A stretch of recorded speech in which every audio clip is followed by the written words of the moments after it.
요즘 적게 일하고 많이 버세요가 덕담이라고 합니다. 근데 저의 귀에는 이렇게 들립니다. 소비자가 아닌 생산자로 사세요. 투입되는 생산 시간을 줄이기 위해서 매일 실력을 쌓고 부가가치가 높은 일로 점차 확장해 수익을 극대화하는 생산자로 사세요 라고 말이죠.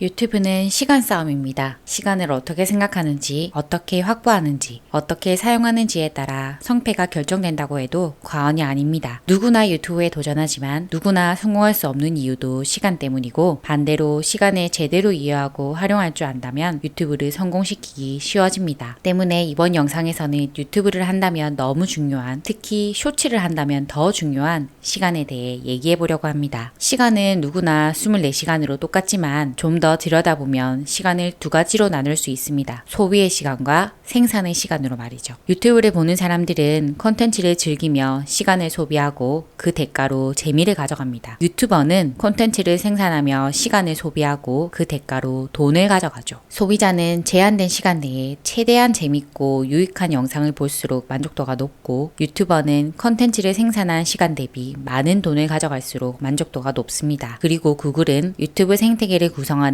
가장 중요한 두 집단을 모두 만족시키기 위해 추천 알고리즘을 정교하게 갈고 닦습니다. 소비자에게는 재미있는 영상을 빠르게 갖다 바치는 알고리즘으로, 생산자에게는 노력의 결실이 빠르게 맺힐 수 있도록 도와주는 알고리즘으로 각각 작동하죠. 더 많은 생산자와 시청자가 유튜브에 유입되고 유튜브를 위해 사용하는 시간이 늘어날수록 구글의 수익 또한 커지기에 시간은 구글에게도 중요한 데이터입니다. 때문에 구글은 시청자의 입장에서도 생산자의 입장에서도 시간 정보를 제공하고 있습니다. 먼저 시청자의 입장에서 볼게요. 유튜브 앱을 켜 프로필을 누르고 시청 시간을 클릭하면 내가 얼마나 유튜브 영상을 봤는지에 대한 시간 데이터를 볼 수 있습니다. 오늘 얼마나 봤는지, 한 주간의 통계, 그리고 지난주 기록도 함께 보여줍니다. 여러분도 한번 확인해 보세요. 다음은 생산자의 입장에서 시간을 볼게요. 유튜브 스튜디오에 들어가 보면 조회수 옆에 시청 시간이 있습니다. 여기서 나타나는 시청 시간은 내 콘텐츠를 소비한 시청자들의 시간을 의미합니다. 채널에서 확보한 토탈 시간, 세부적으론 콘텐츠 단위로도 확인할 수 있습니다. 많은 사람들을 유튜브에 오래 머물게 한 보상으로 구글은 유튜버에게 돈을 주기 때문에 내가 벌어들이는 수익은 시청자들의 시간값이라고도 할 수 있습니다. 유튜브 시대를 살고 있는 우리는 언제든 자유롭게 시청자에서 생산자로, 생산자에서 시청자로 전환할 수 있습니다. 채널 만들기를 누르면 누구나 무료로 자신만의 방송국을 개설할 수 있고, 유튜브 제작자인 상태에서도 클릭 한 방이면 시청자 모드로 바로 바뀌죠. 방송국에 입사하거나 특정 경력이 충족돼야 콘텐츠를 생산할 수 있었던 과거와는 달리 유튜브 시대를 살고 있는 우리는 선택할 수 있습니다. 콘텐츠를 생산할지 아니면 소비할지를 말이죠. 이런 상황에서 우리는 어떤 선택을 해야 할까요? 소비자가 아닌 생산자로서의 삶을 선택했다면, 재미가 아닌 돈을 선택했다면 우리 목적은 최대한 많은 시간을 확보하는 것입니다.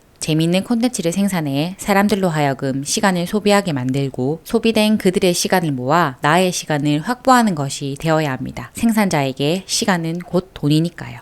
먼저 해야 하는 건 소비의 시간을 바꾸는 것입니다. 생산자에게 있어 시간은 철저히 생산에 도움이 되도록 사용되어야 합니다. 생산자의 만족을 투입시간 대비 수익이라고 정의하면, 만족은 수익이 늘어도 높아지지만 투입되는 시간이 적어져도 높아집니다. 영상 하나당 100만 조회수를 낸다고 했을 때 10시간을 들여서 만드는 것보다 2시간을 들여서 만드는 게 당연히 만족도가 높겠죠. 다른 일을 할 수도 있고 아니면 그냥 쉬어도 되기 때문에 생산 시간을 단축시키는 건 정말 중요합니다. 하지만 단순히 영상을 빠르게 만드는 건 중요하지 않아요. 중요한 건 결과가 좋은 영상을 빠르게 만드는 것이죠. 때문에 실력이 좋아야 합니다. 컨텐츠의 품질을 보장하면서도 빠르게 생산할 수 있는 실력 말이죠. 이를 위해서 콘텐츠 생산의 전 과정에서 실력을 쌓아야 합니다. 어떤 영상을 만들지, 어떻게 이야기를 풀어나갈지를 계획하는 실력, 기획을 구체화하고 매력적인 대본을 쓸 수 있는 실력, 텍스트를 영상으로 구현하는 실력, 영상 음성 자막을 하나로 합치는 편집 실력, 끌리는 카피라이팅을 쓸 수 있는 실력, 이런 실력들이 좋으면 좋을수록 양질의 콘텐츠가 빠르게 만들어지죠. 때문에 콘텐츠를 만들 때를 제외한 나머지 시간들은 이런 실력들을 쌓을 수 있는 배움의 시간으로 써야 합니다. 이땐 영상보다 텍스트가 좋습니다. 온라인 비즈니스가 기본적으로 마케팅 베이스이기 때문에 마케팅 관련 책은 꾸준히 읽어주어야 하고요. 세부적으론 자신의 주제 카테고리에 있는 칼럼들, 잡지들, 필요하면 논문을 찾아 꾸준히 읽어주어야 합니다. 누군가 가공해 인터넷에 퍼져 있는 정보들보다는 원본을 찾아 읽는 것이 남들과는 다른 차별점을 만드는 포인트입니다. 그리고 아무리 바빠도 꼭 해야 되는 게 다른 채널을 보면서 공부하는 것입니다. 저는 아무리 시간이 부족해도 이걸 매일 하고 있는데요. 여러분도 하시면 정말 큰 도움이 되실 거예요. 유튜브를 보다 보면 정말 잘 만들었다 하는 영상들이 있죠. 특히 주제 선정이 기발하고 구성이 꽉 찬 영상들을 보게 되면 그냥 넘어가지 마시고 이렇게 한번 해보세요. 먼저 유튜브 영상을 클릭해 여기에 있는 점점점을 누릅니다. 그러면 스크립트 표시가 뜨는데요. 이걸 다시 스크립트 표시를 클릭하면 영상 오른쪽에 자막 전문이 쫙 뜹니다. 타임스탬프를 없앤 다음 전체 선택을 해서 복붙하고 문장을 간단하게 정리한 뒤 출력합니다. 그리고 읽는 거죠. 혹시나 오해하실까봐 말씀드리는 건데 이 기능은 청각 장애인들을 위한 자막 기능으로 유튜브의 공식 기능입니다. 올 초에 있었던 이슈는 이 기능으로 영상을 카피한 게 문제였죠. 공부 자료로 쓰는 건 전혀 문제가 되지 않습니다. 다시 돌아가서 읽을 때는 그냥 읽지 말고 고딩 때 비문학 공부하듯이 문단을 나눠서 주제를 달고 문장 구조와 단어 선택을 하나하나 뜯어보면서 읽어야 합니다. 유튜버가 어떤 생각을 가지고 기획을 했고 대본을 작성했는지 그 과정을 분석하는 거죠. 그리고 분석이 끝났으면 영상을 다시 보면서 텍스트가 어떻게 영상으로 구현됐는지도 다시 살펴보세요. 이걸 매일 하면 엄청나게 실력이 좋아지실 겁니다. 그렇게 시간을 소비하는 방식을 바꿨다면 다음은 생산입니다. 생산은 투입 시간 대비 최대 수익을 내는 게 목적인데요. 유튜브 생산자라면 우선 시청자의 시간을 확보하는 것을 최우선으로 해야 합니다. 이걸 어떻게 하냐? 먼저 초반 5초를 사로잡아야 합니다. 유튜브 스튜디오에 들어가 보면 조회하기로 선택한 사용자 비율이라는 데이터가 있습니다.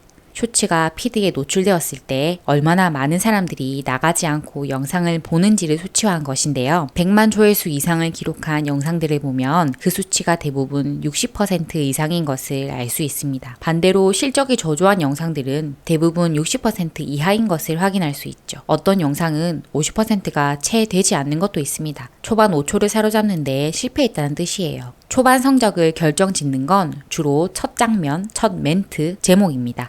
첫 장면과 첫 멘트로 눈길을 끌고 제목으로 시청자들의 시선을 꽉 붙들어야 합니다. 지금까지 올린 영상 중 실적이 좋은 영상과 실적이 저조한 영상들을 찾아 첫 장면, 첫 멘트, 제목을 비교 분석해보세요. 영상을 개선하시는데 도움이 되실 겁니다. 그렇게 초반에 시청자의 눈길을 사로잡았으면 다음 단계는 영상이 끝날 때까지 붙잡아 두는 것입니다. 이탈률 그래프를 볼게요. 베스트 케이스는 차트가 수평을 그리고 있습니다. 초반에 영상을 보기로 결정한 시청자들이 중간 이탈 없이 영상을 끝까지 본다는 의미입니다. 이 영상은 평균 조회율이 95.2%이고 완벽한 수평을 그리고 있는 영상입니다. 현재 300만 조회수를 넘어가고 있어요. 워스트 케이스는 차트가 줄줄 흐릅니다. 시간이 갈수록 사람들이 흥미를 잃고 이탈한다는 뜻이죠. 이 영상은 평균 조회율은 74.8%이고 그래프는 줄줄 흐르는 모습을 보이고 있습니다. 시청자의 눈길을 끝까지 붙드는데 실패했다는 의미죠. 조회수도 박살나 있어요. 시청자를 붙잡아 두기 위해서는 기본적으로 영상의 기승전결이 탄탄해야 합니다. 이야기의 전개가 흥미롭고 마무리가 깔끔해야 긍정적인 평가를 받을 수 있어요. 지금까지 올린 영상 중 실적이 좋은 영상과 실적이 저조한 영상을 찾아 스토리텔링에서 어떤 차이점이 있는지 영상을 기승전결로 나누어서 분석해보세요. 영상을 개선하시는데 큰 도움이 되실 겁니다. 그렇게 생산하고 피드백하는 과정을 거듭하다 보면 자연스럽게 실력이 쌓이면서 성과도 좋아집니다. 시청자들의 시간을 확보하는 데 성공한 것인데요. 그 다음부터 해야 하는 건 수익을 극대화하는 것입니다. 수익 극대화의 핵심 개념은 부가가치가 높은 쪽으로 점차 확장하는 것입니다. 조회수 수익만을 추구하는 것보다 제품 판매를 병행하는 것이 더 부가가치가 높고 제품 판매에서도 유통보다 직접 제작해 판매하는 것이 부가가치가 더 높습니다. 나아가 사업 지식을 판매하는 건 부가가치가 더 커요. 시장 파이도 커지고 신규 진입자들의 시간을 아껴주기 때문입니다. 책보다 영상이, 영상보단 현장 강의가 부가가치가 더 높습니다. 아니면 애초에 시간 가치가 월등히 높은 고수익 직군의 마케팅을 대행해 주는 것도 부가가치가 높겠죠.